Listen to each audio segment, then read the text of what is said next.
A Twist in Time, Chapter 6. Captured, or so it would seem. On your feet, horde scums! Shouts an armada of Bright Moon soldiers rounding the two sleeping girls. Ketra opens her eyes and hisses protectively over the sleeping blonde. The feline's hair rises as she puffs up. The soldiers just look at her, annoyed, tying both her and Adora up. Adora! Psst! Wake up!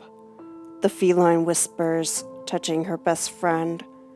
Turn to crush, turn girlfriend's hand with her tail as they are back to back. Adora stirs, opening her gray-blue eyes, and looks around. Where are we, Ketra? We are being taken to Bright Moon. We are their prisoners, it looks like. But not for long. Ketra, who has been readying her claws, has also been cutting the rope strand by strand, without the guards taking notice. How are we gonna get out of this one? They took our weapons.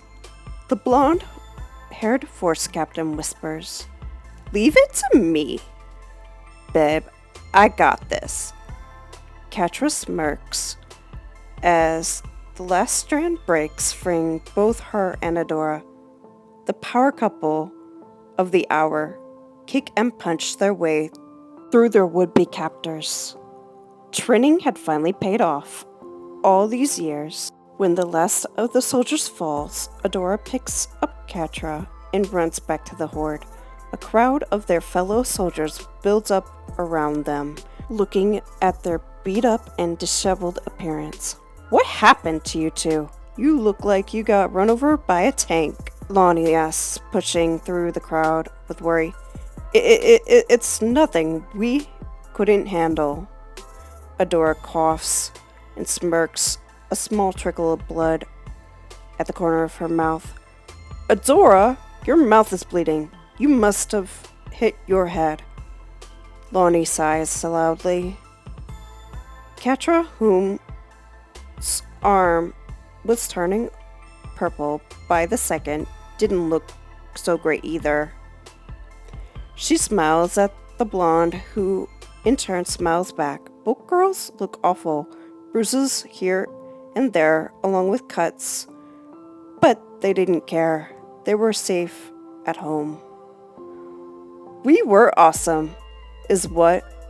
We beat up lots of those rebel soldiers. Ketra laughs, ignoring the pain of her throbbing arm. Ketra, your arm, it's broken. We need to put it in a cast. Lonnie protests, wincing at how bad the bone had snapped. You worry too much, is all the feline says before everything grows dark. Ketra? Ketra!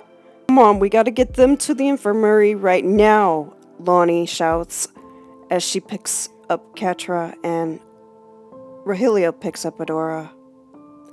Once in the infirmary, both girls are attended to right away. A crowd builds up outside the doors. Shadow Weaver pushes through the cadets. Out of my way. What happened? The sorceress howls with anger. It was our fault. If we hadn't teased them for liking each other, they wouldn't have run off. Kyle chokes back tears as the sorceress glares at him, along with the rest of the cadets. Fools, the lot of you!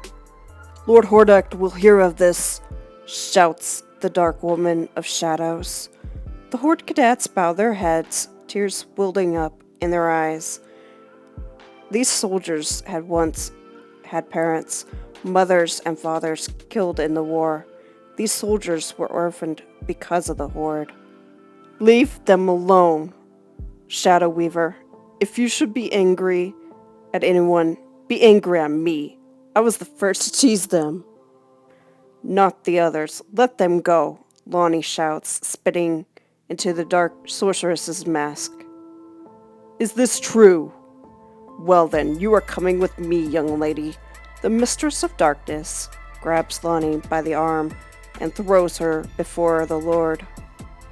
What is the meaning of this intrusion into my private sanctum? The Lord hisses at the intruders. My lord, this girl has something to tell you. Don't you, girl? Now speak. Shadow Weaver hisses at Lonnie, who grunts in anger, tears streaming down her cheeks. I teased Catra and Adora. They liked each other. They got captured.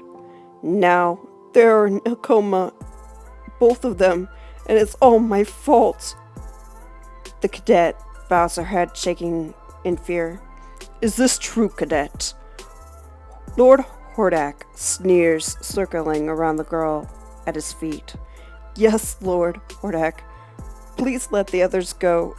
If anyone is to blame, it's me. Lonnie cries at the Lord's feet. Since we are down a force captain and captain in training, we need to elect a temporary captain. The Lord's eyes glow in the darkness. What are you saying, my lord? The sorceress protests. Mind your tongue, Shadow Weaver. Leave us. Hordak hisses lowly, his anger building up towards his second in command. But my lord! Shadow Weaver continues to protest defiantly. Did I stutter? I said go! The Lord shouts, practically tossing the sorceress like a ragdoll outside his door. He then walks over to the shaking girl, placing a metallic hand on her shoulder and smiles. I didn't mean for it to happen. Lonnie cries heavily, still trembling with fear, eyes wide. Rise, temporary force captain Lonnie. We have much to discuss. And with that, the day ends. Adora and Catra remain unresponsive in the medical bay, almost in a dreamlike state. Hey, Adora, watch me! Dream Catra giggles as she shows off to her girlfriend. I'm gonna get you! Dream Adora laughs as she chases the feline around. Wanna bet? Adora, put me down! Dream Catra protests, laughing. It seemed so real somehow. Their destinies would intertwine soon enough.